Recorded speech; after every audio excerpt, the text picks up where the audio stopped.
Hey everyone, and welcome to another episode of Mitch's Mega Minute. I'm your host Mitch, and I'm joined today with Amanda. Hey. And today we're going to be talking about one incredibly specific topic, and it's something that Amanda and I, when we saw this trending on Twitter, I lost my shit Yeah. because of just what it was. So if you're not interested in today's topic, this might not be the episode for you, but I want you to stick around just in case, because we're going to give you a very interesting lesson on orcs and kind of like outside of D&D and their origins and stuff like that, because Amanda and I went on a 2-hour rabbit hole dive of research and understanding exactly what's going on, and watching as a very small niche of Twitter like exploded on itself because all of them were not getting the right source, and it was weird. So we're going to go ahead and talk about that. But before we get into that today, let's do a real quick update on channel news. You guys are going to get Final Fantasy VII Remake on Friday, as well as Persona on Thursday.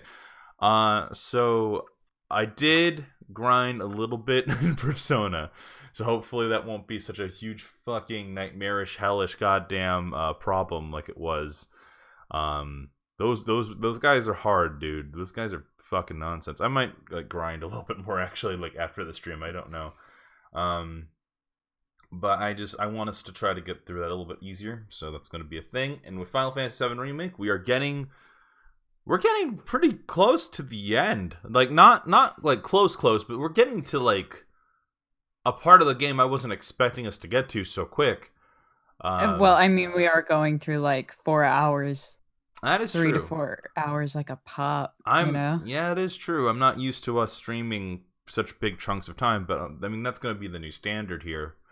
So we'll see how it goes. We'll definitely see like how that plays out and what's up. All right, let's go right into what we're talking about today. We're gonna start off. By kind of explaining what happened. So earlier today, like it was around like what 1 o'clock or 2 o'clock, something like that. 2 o'clock my time. Yeah.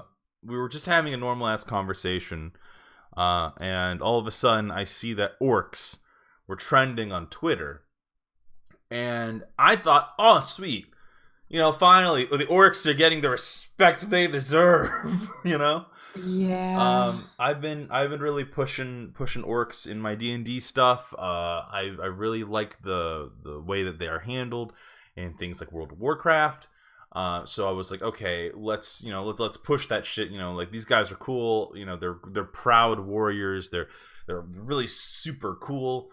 Gromosh Hellscream is just the best. Garrosh is a war criminal, but I still think you're like Billie Eilish is the bad guy. I dig you, Gromosh. I dig you. Oh my War god. criminal. That comparison. War criminal Gromosh or Garrosh. Billie Eilish's bad guy. Yeah, as he battles you, he's wearing your cologne. Oh my It's god. not great. It's not great. Jaina's looking at you judgmentally. Anyways, so as it turns out, the reason why it was trending was because what's funny? I actually deleted my fucking sheet. Amanda, I gotta go and pull it back up. Okay. The reason it was trending was because it turns out that people were, how do I word this? People were saying that orcs were a racial stand-in for other races. Yeah? Yeah. Yeah. So the idea. so in real life races. So like if you if you read this statement in the description of the lore, then it's like you'll get that there are racial undertones, like racist undertones about what they're trying to portray. So this is not like anything what I was expecting orcs to be trending about. Like that's not what I was expecting. Yeah, me either, honestly. I I was wasn't expecting this. I was thinking maybe someone for once actually like watched like some of the videos of Warlords of Draenor or some shit like that, or like maybe there was like some sort of like I was expecting like an orc expansion for like Warhammer or something, but or clearly. or like just like oh like we're finally adding orcs to be like a standard race amongst all the characters for D&D, and I'd be like yeah, like that'd be cool, you know, like they already have it with Eberron. But anyways, the point is that this all kind of stemmed from one, I wouldn't say one specific person, but a big person who was very vocal about this was a user that goes by Quinn WW. Not to put them on blast, I just realized that I did that. But anyways, the point is that he was a very vocal person throughout all of this, claiming that claiming that essentially that systematic racism exists within D&D, in terms, maybe not systematic, but like that racism in general just exists in D&D, and that some races are meant to be, not meant to be, but incidentally are these stand-ins.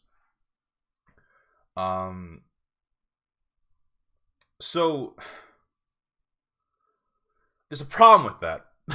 Like there's a very tiny problem with that. You shouldn't have picked orcs for your argument. You could have picked so many other like races.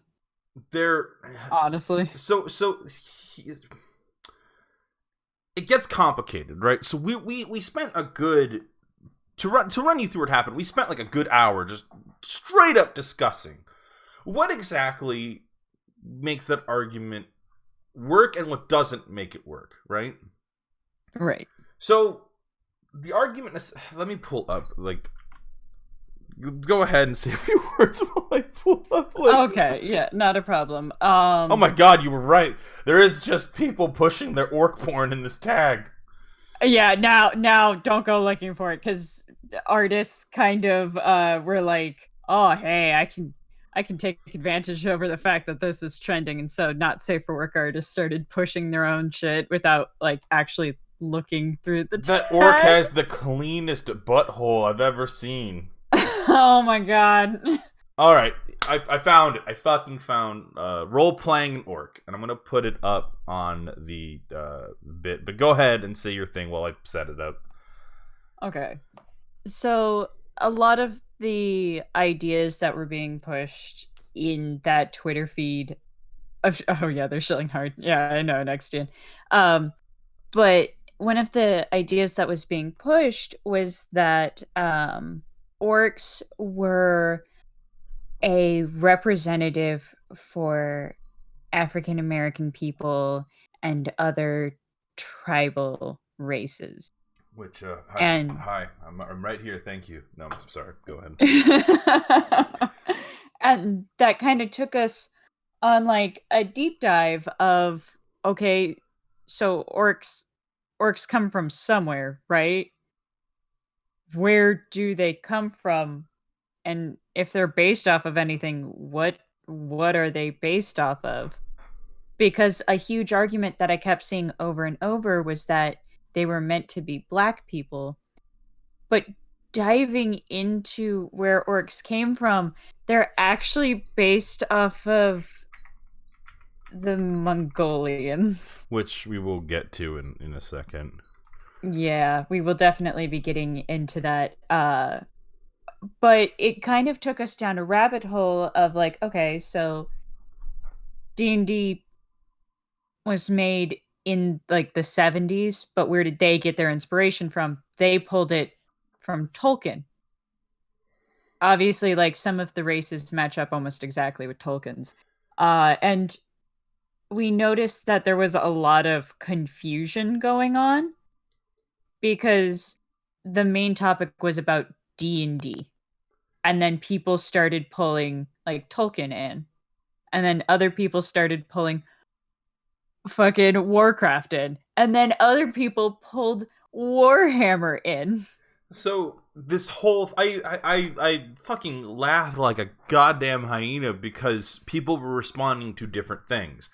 So like one tweet was just like, oh man, like everyone defending these orcs would get eaten in a heartbeat, and it's a gif of Lord of the Ring orcs who have a completely different origin to all other orcs because they are literally corrupt humans or elves, as the wiki told us, and like they that are just corrupted and bred, and like they work for Sauron, right? They work for the big evil.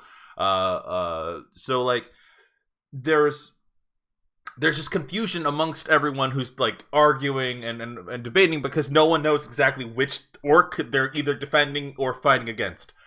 So, but one thing that kept popping up was what I'm about to put on screen, which was role-playing an orc. This little snippet, I can't tell if this comes from an official like D&D handbook or something like that, because you can't really play an orc in D&D like officially, right? So like this, I don't know what this came from. I don't know if like there is some sort of expansion or something like that kind of goes into it, but it says this.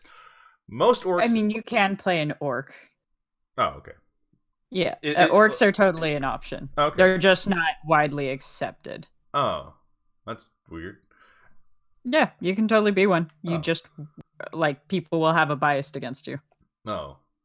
Like players or like NPCs? Both. Both have, like, a bias. Why? They're cool. Okay, role-playing an orc. Now, no player, by the way, have I ever had in D&D ever used these little snippets that are on the race part of your character, right? But it says, most orcs have been indoctrinated into a life of destruction and slaughter. But unlike creatures who by their very nature are evil, such as gnolls, it's possible that an orc, if raised outside its culture, could develop a limited capacity for empathy, love, and compassion. No matter how domesticated an orc might seem, its bloodlust flows just beneath the surface. With its instinctive love of battle and its desire to prove its strength, an orc trying to live within the confines of civilization is faced with a difficult task. So, that sounds like some grade A old school British racism. Right? Most orcs have been indoctrinated into a life of destruction and slaughter. Like, it reminds me of, like, whenever John Oliver does his bit where he's impersonating an old-timey British person. It's... Right. It's... I don't know if it's official text, but this one section kept popping up. Because a lot of this debate seems to have stemmed from this piece of text. And other texts that describe different things about orcs. So, as Amanda was telling you, and as I'm rudely trampling all over, we had this deep dive moment of, okay, so where exactly the D&D orcs come from? D&D orcs came mainly, like most D&D things, were heavily inspired by Tolkien's Lord of the Rings, right? Now, if you don't know, if you haven't watched those movies in some time, this is a pretty good example of what orcs kind of just look like, right? They're just a weird amalgamation of monstrous looking people with like weapons and shit like that. And as we just discussed, their origins are within the universe are that they're corrupt humans or they are corrupt humans or elves that have essentially been taken by evil forces and corrupted and bred, right? So that they are kind of this endless supply of just evil henchmen baddie bads. And the thing with them is that they are the goddamn it, Premiere Pro. I don't want to open you. I gotta stop. I gotta like not put it right next to Chrome. The thing with orcs and as I type it out, the thing about them is the fact that they're meant to be this bad force, right? That Sam and Frodo and the guys kind of have to deal with as they're going on their adventure, right? But as it turns out, there is this you know what's sad? We literally had so we had all these things pulled up, and I did the stupid thing right before the stream of hitting X on the Chrome and deleting all my resources and all my shit. But as a as Tolkien kind of described orcs in a private letter, thank God I have the fucking thing up now. He described them as squat, broad, flat-nosed, shallow-skinned, with wide mouths and slant eyes. In fact, degraded and repulsive versions of the, in quotes, to Europeans, end quote, least lovely Mongol types. So, this whole thing about tribal orcs and tribalism and all that stuff that people were debating about and what the implications of that are is kind of weird now, because orcs are so removed from their weird source material to begin with, which was heavily inspired off of Genghis Khan, which I'm going to steal that image you sent me earlier, Amanda, real quick. Orcs, as it turns out, were heavily inspired by, like, the Mongolians and Mongolian people, to the point where in a very specific time frame of Mongolia, by the way, to the point where this image that I'm posting is an orc king in a D&D like game. Yeah, it was a D&D based game, but yeah. He was the orc king. Yeah, this is the orc king, a guy who is dressed up in Mongolian armor and like it with the horns and everything. Like it's there. The inspiration is clearly there. So inspiration. That's a fun question. What eventually decides what is inspired by and what is flat out racism? Because that was something we kind of talked a little bit about earlier. And when it came to things like the way World of Warcraft does trolls, for example, they have a very Caribbean vibe in the way that they speak. You know, they have that kind of accent, and the Sandalarian trolls obviously are inspired by the Aztecs and such. So they have more of a direct influence in terms of what they are kind of taking from. Right. But World of Warcraft orcs, very specifically, I think are a couple steps removed from all of this in a very weird way. I don't know. I just, there's something about their designs that I don't necessarily feel. Obviously, that's Gromosh Hellscream. That is he is not the stereotypic green skin, because it's the alternative universe version of him. Before the blood curse and all that stuff that Gul'dan would do. It's a whole thing, guys. It's dumb, but it's also dumb lore, baby. So when it comes to like that influence and that inspiration and what divides inspiration and taking it from one way, and then what is it just by saying that it's racist? What do you think? Honestly, I think the issue comes from the fact that when you're describing orcs in the book, it was like almost entirely negative, the way they were describing. But honestly, I think if it was both the positive and the negative side, people would be a little bit more lenient. Like no one wants to talk about how the Drow thought they were the perfect race and tried to purge all other races. No one talks about that part of the Drow. I also... Oh, go ahead. I was also just going to say that, like, it is walking that fine line. And I guess you also have to question if this as a class is racist, and if playing in fantasy Japan is racist. Oh my God, we're going there. We're pulling out the Oriental Adventures, which is not... That's not bad for me saying it. That's what's actually fucking called. Yeah, the name of the D&D book was called The Oriental Adventures. It was made in the 80s. It was like World of Warcraft's Pandera before Pandera.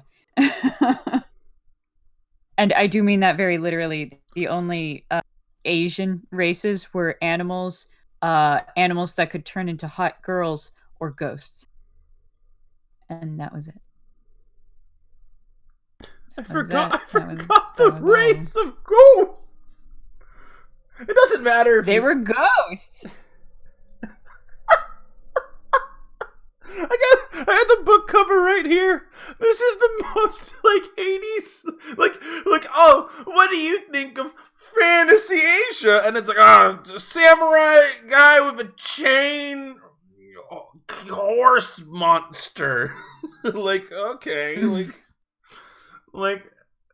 oh god, oh, it's too funny. I mean, that's how they do it. Oh my god. That's how they did it. This won an award, didn't it? Didn't this? Oh god, I don't fucking know. Oh no, Amanda. The two Asians of the channel have to talk about Oriental Adventures. Oh god, I don't know, man. I don't know how they fucking did it. The second Oriental Adventures won the 2002 Annie Awards for Best Campaign Setting. Oh god.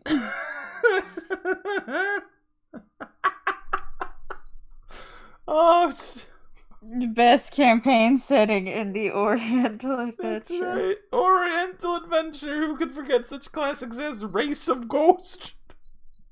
Race of Ghost, or maybe you want to be a Tanuki. Oh my god! It also included detailed rules for karate and other martial arts styles. I know. Oh. Look, do you want to be a samurai? Do you want to be a ninja? Do you want to be Jackie Chan? Here you go. Each character class also has its own unique key powers, which become more effective as a character advances their levels. Oh, it's too precious. It's coming from such a place of love. But it sounds so weird. I know. Oh. Kensai seek to perfect their weapon techniques to an exclusion of all else. They are deadly and... Oceano says, you guys should play it. Yeah, if we do the YouTube show, they'll just... I got us a copy of Oriental Adventures. You know what? I'm gonna look if they still sell Oriental Adventures. Okay, they have. So Advanced Dungeons and Dragons. This was 85, right? There was a Dungeons and Dragons 3rd edition. I think it was a 3rd edition version. It's an update of the Oriental Adventures to the version 3.5 rules. We totally sidetracked, but it's too good. Oriental Adventures is just too good to not talk about. Fucking Dungeons and Dragons 4th edition, while Wizards of the Coast did not release a new edition of Oriental Adventures, a number of monsters from Oriental Adventures settings, such as Oni, were included in the monster manual. The Shaman in the Player Handbook 2 as leader based... the Shaman is in the Player's Handbook 2 as a leader based on a primary power source. The Monk appears in Player's Handbook 3 for 4th edition. As of Dragon issue 404, this was 2011, Samurai and Sohei were added as character themes. A ninja is a build for the assassin class. Okay, so I don't think they're ever intending to release another OA, which is the abbreviation for Oriental Adventures. Oh my god. Oh my god. I'm sorry. Okay. No, you're fine. I can't get over the Oriental Adventure. I also want to quickly send you the alternate fucking, book cover. Do it! Do it! Sidetrack from our serious conversation about racism. Oh, no! Oh, no! Yeah, I'm putting it up. I'm putting it now. It has the Dungeons and Dragons logo. I'm so tempted to just make an island. Oh, yeah, you think you're so special, Amanda. You get Oriental Adventures. I'm going to make coconut battles, and we'll see how that goes. Technically, I've already done that. I can buy it for $30. Do it! Do it now! Is it that cover? Is it the cover I just put Yes, it's that cover! Oh, no! You even read Oriental Adventures?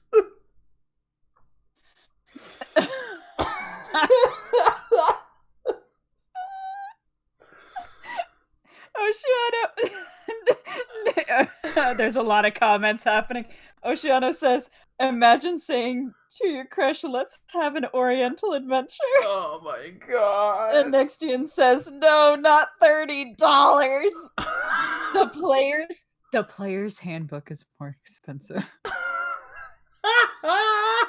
I want to know exactly what makes the Oriental Adventures like what is it like? How could we translate this into a format that is playable now?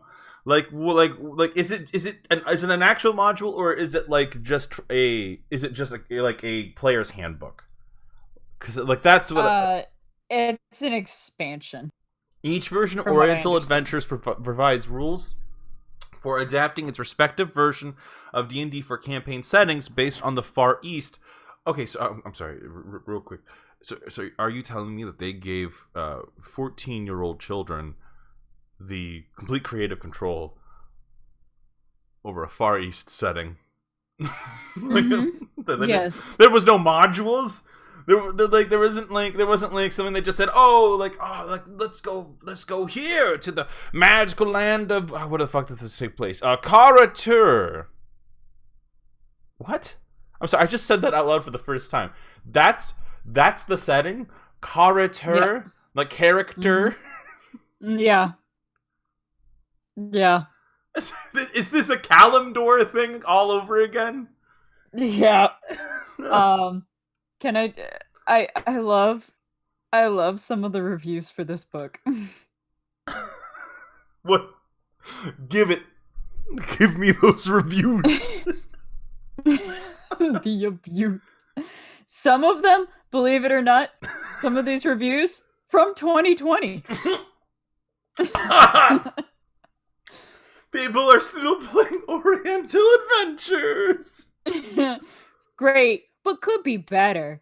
It's a great expansion book, but it talks a lot about the module and setting, but it doesn't explain much in the book. It feels like a cash grab. Also, one from 2014, fucking Christ, a must-have for all Dungeons and Dragon players with an interest in Asian culture and history. The artwork is amazing. Thank you, Amy. Oh, there are modules. There's modules. Oh God. Including, but not limited to, Swords of the Daimyo, or the Daimyo. I can't pronounce that word apparently. Knight of the Seven Swords. Ochimo, the Spirit Warrior.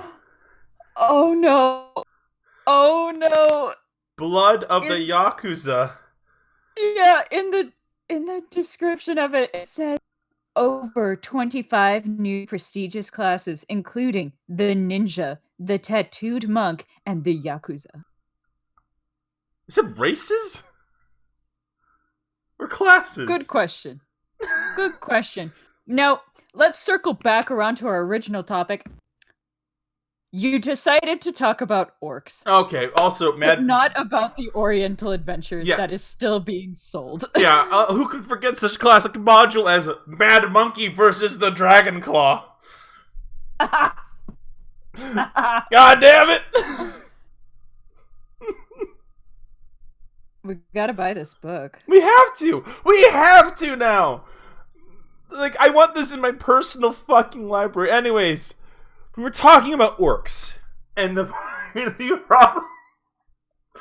So here's the deal. This is the conclusion we came up with, right?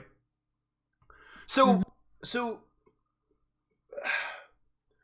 Tolkien originally was inspired by Genghis Khan for his depiction of orcs, right? Yes. He acknowledges in his description in a private letter that, like, it is kind of a wrong perspective to have, because he points, and I'll kind of, there is an acknowledgement of sorts, And the reason why I say that is because he puts, once again, 2 Europeans in parentheses. So he does acknowledge the fact that it's like, hey, this probably isn't, Great. this isn't the greatest. But there is, in Tolkien's world, there is kind of these stand-ins for all these different, for like, maybe not for all the different races, but he had to pull inspiration from somewhere, right? So, and that's not talking, like, I think I'm not going to take credit for this one, but someone else pointed out that, like, are we seriously not going to talk about dwarves in Tolkien's universe? These short, big nose, greedy looking characters, and I'm like, no, don't unfurl the curtains before me. I didn't ever think of that. Or, how tieflings are the devil, but their name means outside, a foreigner. Oh, God. I've seen a lot of characters for tieflings be depicted as Romani. Or for people, for other people who don't know who the Romani people are, the incorrect term is gypsy. Yeah. Like then there's people who are like, and then there's the elves who look down upon the other races for they are superior in magic. It's like, oh no. Like, there was this weird, like, I'm gonna word it like this, and this is my kind of final thoughts about this subject, or not maybe final, but these are my overarching thoughts. I think if you're looking for racism, you will find it. I think if you were looking for something, you will find it. I think that's kind of like an overarching feel of this conversation. Because while Tolkien was inspired by the Mongols, each separation of it throughout the last almost 100 years has interpreted them very differently. So obviously, Gromash Hellscream, the guy I have right up here, is very clearly different from the Mordor orcs that I showed you at the very beginning. These guys are very different. Each interpretation orcs became a different interpretation of what makes those characters. So in D&D, what are orcs supposed to be? Orcs are essentially in 1975, when they were first interpreted, they were pulled from Tolkien's works. But obviously, they might not have had that same Mongol inspiration. Also, if I'm saying the wrong word, it's okay to correct me. I don't know because when I say Mongolian is probably the better term. I feel really bad when I say Mongols. If that's not proper, just tell me in the chat. I don't know. But the thing is that, like, Gary Gygax probably didn't know about that original inspiration source. So when he made his orcs, he made them to kind of just be the evil, the big evil, kind of like, like a race that adventurers would come up against, right? Cut to today, where they're like a playable race in World of Warcraft. World of Warcraft pulled their orcs probably from D&D and Tolkien, probably a mix of the two. It did not take into consideration the inspiration for either of them, and then kind of made their own thing. Warhammer did the same thing, where they are orcs, or they're just green monstrous creatures who, if they believe in something strong enough, they will it to life. Yeah, they will it to life, and the orcs in Warhammer 40k are actually British. They have a thick Cockney accent. A lot of their aesthetic is based off of the UK punk aesthetic. All of their slang is British based. They're supposed to be a representation for British colonizers, but people were getting them in the mix in Twitter, and I was like, wait. Those aren't the same thing. Wait, no. Because a Warhammer orc is going to be incredibly different than a Warcraft or a Tolkien or a D&D or anything in between. Each orc, sorry. The 4 orcs that we kind of talked about today were the D&D orc, which, once again, we actually don't know that too much about. It just seems like it's one taken from the Tolkien inspiration, right? We talked about them. We talked about the Tolkien orc. We talked about World of Warcraft orcs. We talked about a little bit about Warhammer orcs. Each one of these orcs are incredibly different interpretations of the same kind of the same generalization of this fantasy character. What do all of them have in common? They're big, they're green, and they kind of have a penchant for violence. But like, I don't in World of Warcraft specifically, that violence, that bloodlust came from a curse. It came from when Gul'dan, a warlock orc, was like, hey, drink this demon blood, guys. It'll make you super strong. And Grommash did it and cursed his entire people to it, right? It was like a blood curse that bound all orcs to the same condition. So it's not something internal. It's not something biological. It's not something that, that like is bred or whatever shitty nonsense, right? It was something that just happened. The reason they're violent is because the world that they exist in, like outside of the blood curse, it's because they live in a violent world where they are enslaved and they are, some of them have to live in hiding because of the monsters that exist in Draenor, right? So there's a ton, like they're not inherently bad people in World of Warcraft. They're just people who are trying to get by. That's the interpretation I know a lot more about than all these other interpretations. So hearing that this was a thing and hearing the racist argument, I was like, that's nonsense, dude. But also, it's that's World of Warcraft. There's D&D orcs clearly. If you look for it, it will be there. Does that sound dismissive? Maybe. But I feel like I don't know. I just feel like the idea that people could compare an orc to the way that like an African American is treated, or start pulling some orc shit and being like, hey, orc, like someone's like, oh, orcs are a representation of all these tribal cultures and shit, and I'm sitting here and I'm like,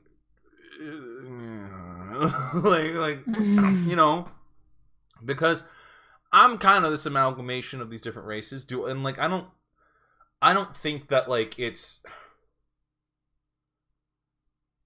I don't think that there was ever an intention, a purposeful intention to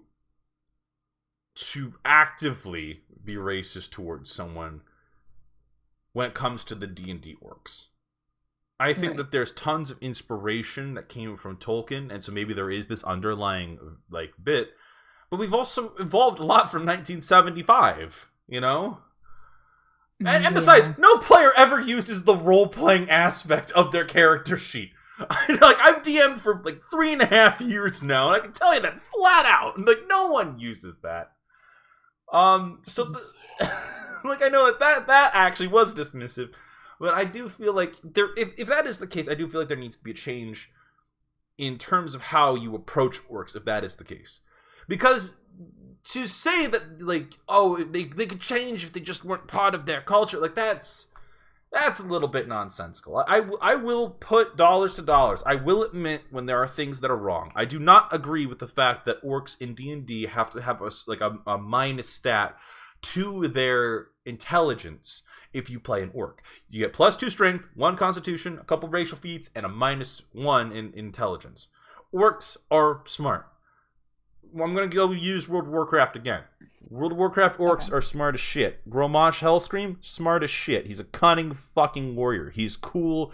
He fucking is able to, he has the iron will, but he's a battle tacticianer. He fucking gets his shit all together. He understands battle plans and survival and shit like that. If that isn't fucking intelligence, I don't know what is. Like, it's about your resources in that case, Like, I think when they wrote that it was meant to be kind of like orcs are this monstrous race or whatever. But if you look at Eberron, that's not even a thing anymore. You don't have that minus penalty stat. And it's because they acknowledge, hey, 1, players don't want to work with a negative stat for just picking something they wanted to play. And 2, it's probably not right. It's probably not right to put a -1 into their intelligence, That's probably hey, if goblins don't get a -2 for their strength for being such a small piece of shit, Why does every because if we're gonna start putting negatives on these racial bonuses, which I never liked racial bonuses to begin with, I was never a big fan of that. That felt kind of weird to me. But like, it exists. It's part of 5e. It's part of D&D. When you pick a dwarf, when you pick a human, when you pick this character, you have a almost like a subclass of feats and skills that you will have because being human says I get to have a +1 in everything. That's fucking nonsense. But like,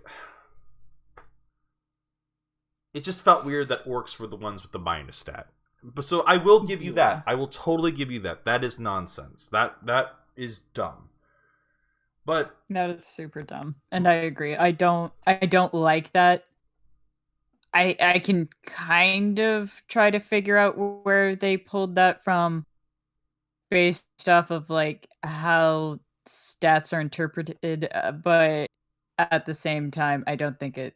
I do agree. It's not fair for people who just want to like that specific race, especially now with the updates and the new expansions. Nextian says apparently there's rules for playing a skeleton, and it has a -4 intelligence and a -4 charisma. Well, I get that. I don't think a skeleton is a race. Is that ageism? Is that...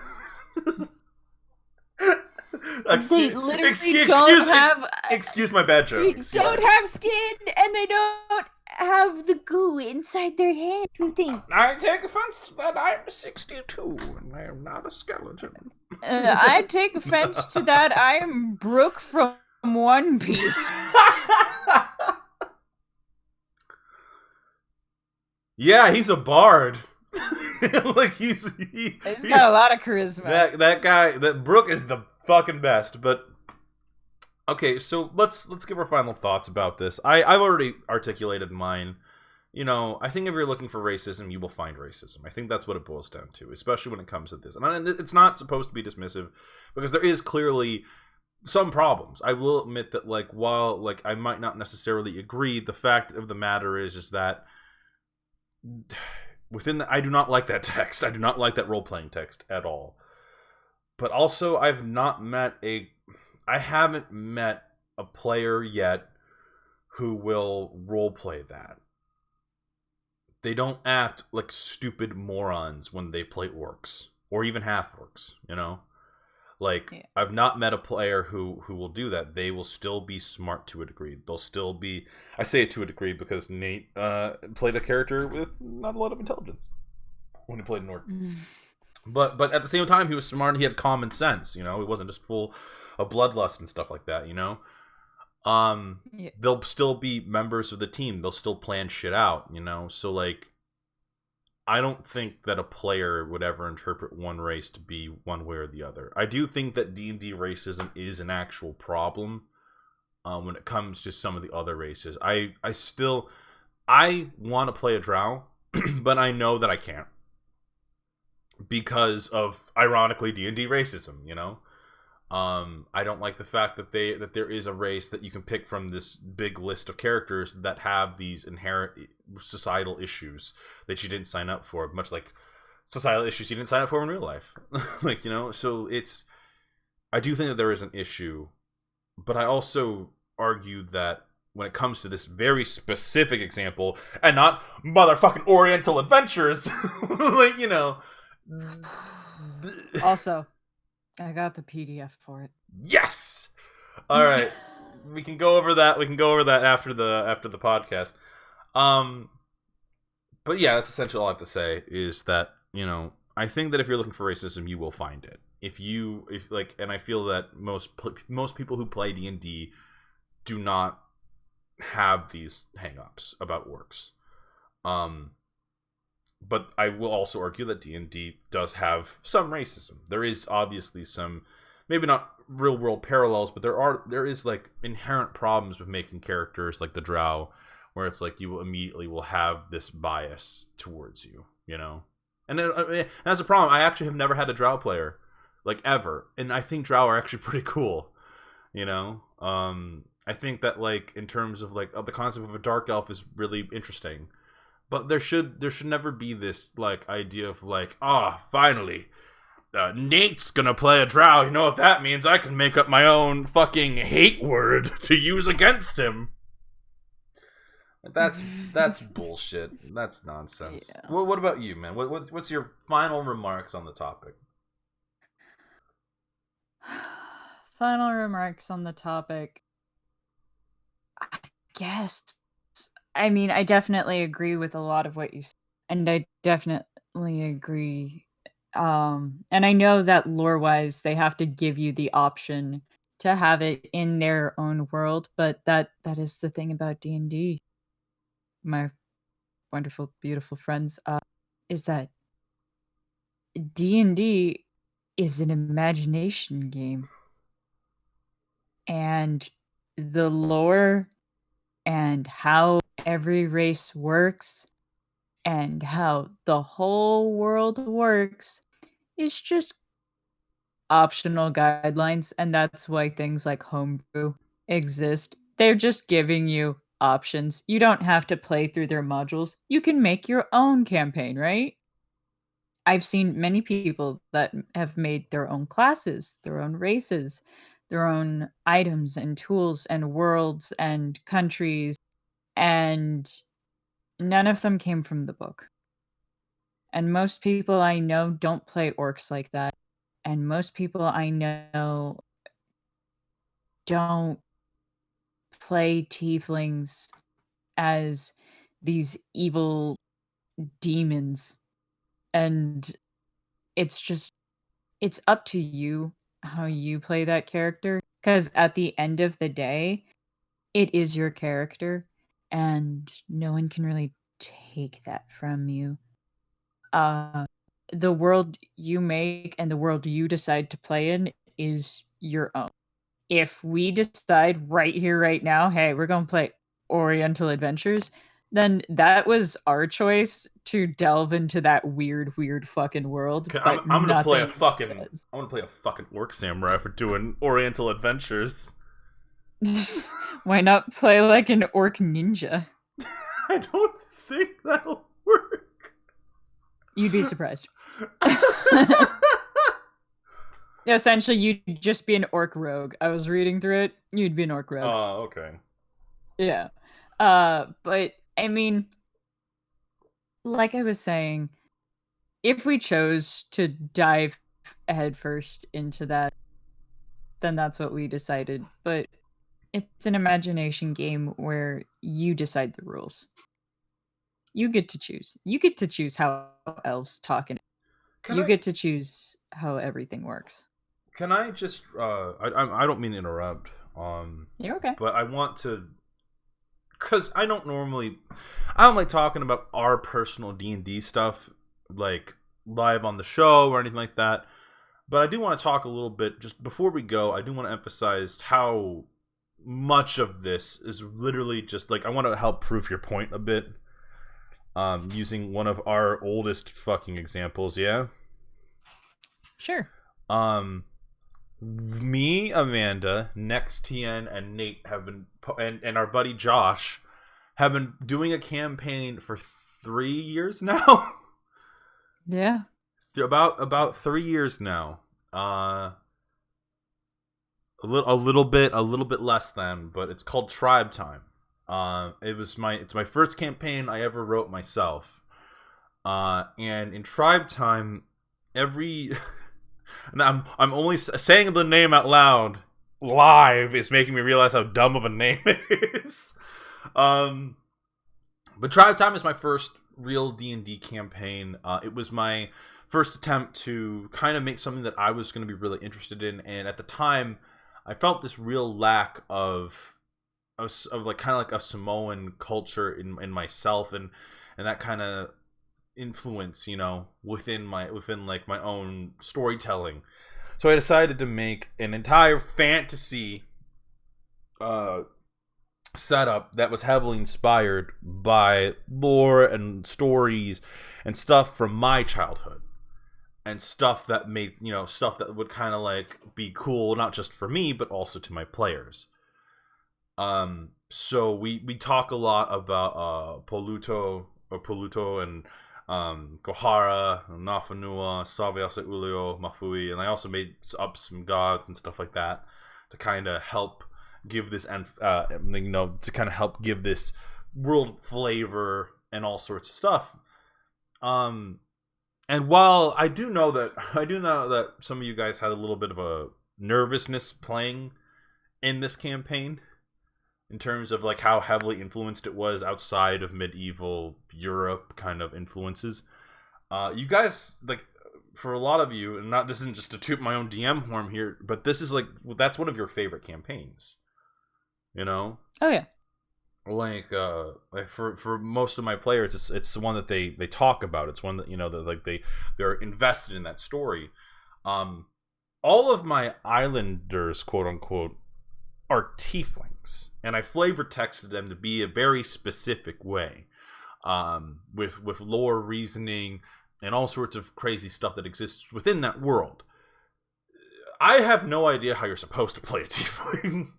Even today, I have no idea what the actual role-playing aspects are for playing a tiefling. I know what other people have told me, but I've never read it myself.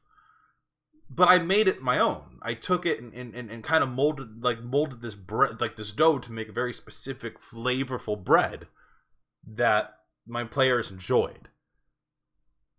The concept of imagination when it comes to Dungeons and fucking Dragons is the entirety of the game. It's what you make of it.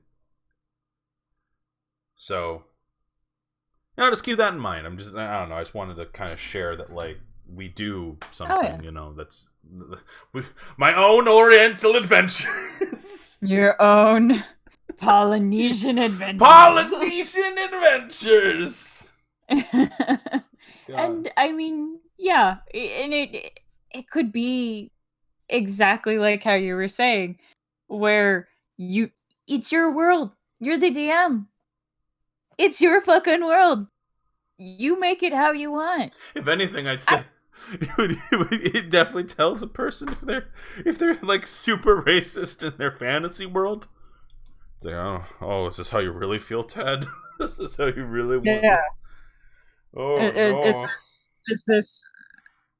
Is this how we're feeling, Ted? Is it really? Because, I mean, honestly, some of the things I do with, like, some of the races in my own versions of D&D, look, no one said that Sun Elves talk like Californian Valley girls. I just thought it would be funny. Because in their description, they're really hoity-toity and up their own ass. And honestly, I know no than a Valley girl to fit that, and that's because I live in California. Okay, so before we go, before we go, because we do have to go. Believe it or not, I wanted this episode to be a little on the shorter side. We went a full 53 minutes. We went a full episode's length. I do want to share one last little detail with you guys. I will admit that this is a little on the racier side, but this is something that I thought was funny. Throughout this entire conversation, we've been talking a lot about orcs and their depictions, and we're talking about fantasy races and all that fun stuff. But I do want to share one interesting thought with you. So this conversation that we're actually having right now was had when Lord of the Rings came out. When, like, Fellowship of the Ring came out. And I didn't know this. Because apparently I was on the wiki, and apparently the Lord of the Rings orcs, some people claimed that the orcs looked too much like wartime caricatures of Japanese people during World War II. And I didn't know that this was a thing until just now. Yeah, I didn't know that either. So this is the photo, by the way, of the poster. And I sat there, like as we're trying to finish up, and I'm like, I have to share this. I have to. If you look for it, you will find it. Is all I want to say at the end of all of this. Oh, if God. you look for it, you will find it. Oh, God. There is. Do you know what? I imagine Peter Jackson was late one night and he's like, I had all those posters when I was a boy. Is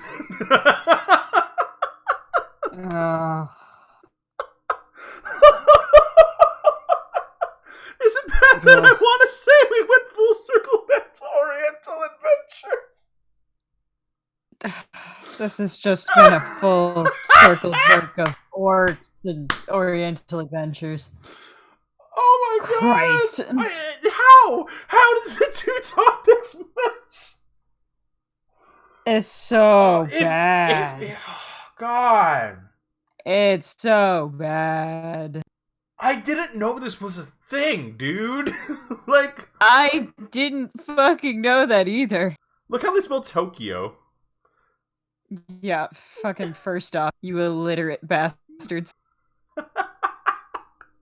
Holy shit. Oh, God damn it. I'm so sorry, everyone. I just wanted to share that with you. Because, fuck, dude.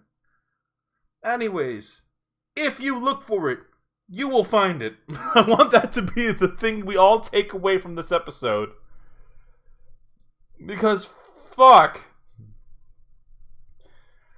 Oh. Thank you so much for watching another episode of Mitch's Mega Minute.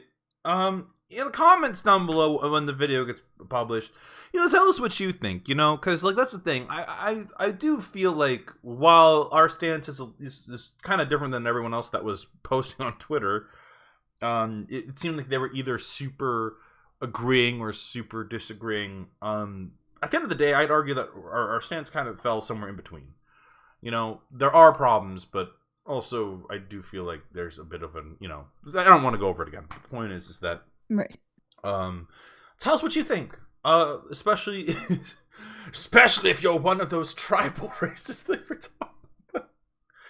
Oh, fuck. Not ever in my life did I ever think that was a thing. And I'm Samoan, dude. I'm Samoan and Thai.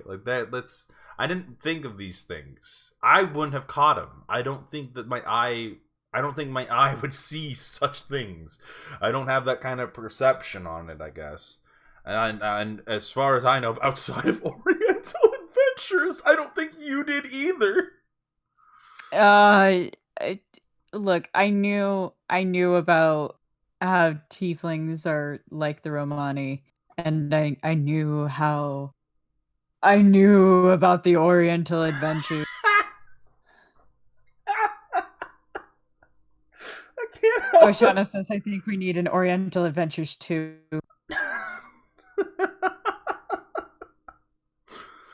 Oh, Electric Boogaloo. No, we need a Mists of Pandora fucking expansion. God. Mists of Pandora, I think, was like 2013 or 2011 or something like that. It's way too out there. God. I will say that they at least try. They try to treat it respectfully, and I'm happy about that. I will say that. So that's the thing. It's Mitch, surprisingly, Oriental Adventures hasn't been adapted for 5e. Isn't that weird? Oh, I wonder why.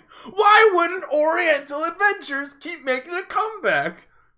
You know what? They made it for 3, and then they made it for 4e, but I guess somewhere in the span of 4e and now someone at Wizards of the Coast went, how about we don't? This could be bad, guys. This doesn't drive right. They're like, we'll take samurai. We'll take samurai out of that one. God damn. Out of all of it, we're taking samurai. That's as far as we're going. Oh, God. All right. Thank you all so much for watching another episode of Mitch's Minute. Like I said, please do comment down below. I want to know what everyone else thinks, because I when it comes to these topics, I'm really interested to see, like, what do you guys think? I think that that's very important to kind of talk amongst ourselves about, like, like, hey, did you ever consider these things? Do you also want to play Oriental Adventure as badly as I do? Like, just on a satirical level? Do you all, do you think that these are, like, do you think that something we didn't really get a chance to talk about outside of our small bit was inspiration versus, racism? And I do think that that's something I do want to talk about, maybe at a later date, because I am very interested about that topic. Looking at you, Roadhog. Looking at you, buddy. I will never get over Roadhog, dude. I will never get over the fact that someone literally sat there and was like, that's your inspiration. Not inspiration, that's your representation. And what? The fat Polynesian dude who loves food and uses his Maui hook to fucking hook shit? Is a Maui hook? He has a skin, Amanda, where he has a Maui hook with like shark teeth and everything. Like, why couldn't I just get why couldn't I just get Farrah? Why couldn't I just get a character like Farrah or something like that? Why did it have to be so seeped in that? Like, you didn't have to do that, Blizzard. You chose to do that. So, like, yeah, because Farrah's like, yeah, you know what? I mean, I like my culture. And that's as far as it goes. Let me wear a shark head. Did someone make Sapa Sui? Like, come on! Like, I know someone out there's probably like, oh, well, Junkrat's, the Australian representation. I thought people like Junkrat more than Roadhog. Like, I think it's worse because you can directly look at, like, Roadhog and be like, you're from Australia. I know exactly what type of Polynesian you're based off of. No, it's the. Okay, we were gonna end this episode. Have you seen the skin, Amanda? Which one? The Maui skin that I'm talking about. I don't think so. Oh, you haven't? You haven't seen the skin? You haven't seen the inspiration? Oh, here. Let me just fucking put that shit up real quick. We were supposed to end this episode. Let me just put that up real quick. Because, I don't know about you, I just wanted, like, a regular-ass person. Everyone gets a regular-ass person to be their fucking representation. And this is what I got. I got that guy. The tattoos are cool. But he has a Maui hook and he eats, like, shit. That's a very specific skin to his culture. And they darkened his skin. They darkened his skin for that skin.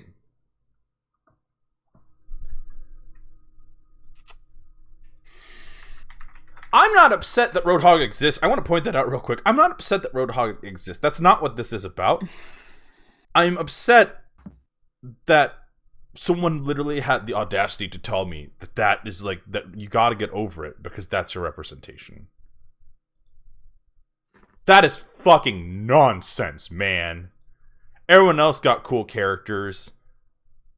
And I get Roadhog, who encompasses two very big, like, Polynesian stereotypes. Oh, Roadhog. Oh, also, for context, just for the viewers at home, when I'm talking about here, some people. Oh, did you find? Because I know you mentioned it before that there was an image comparing the two skins. Yeah. So think on that. Think on that next time, guys. Oh, jeez. I play Roadhog. That's the worst part. I'll play him every now and then. I'm like, you're like, I play. I'll play him, and I'm like, is it a racial trait that I'm good with Roadhog? It's the same joke I made about, like, when I started playing ukulele. It's like, is this a racial trait? I seem to be pretty okay at this. Is it a facial trait that I'm good at this? Oh, God. Oh, God, no. All right, thank you all so much for watching another episode. We'll catch you next time. Catch you next time. What was this episode? Ah, who knows?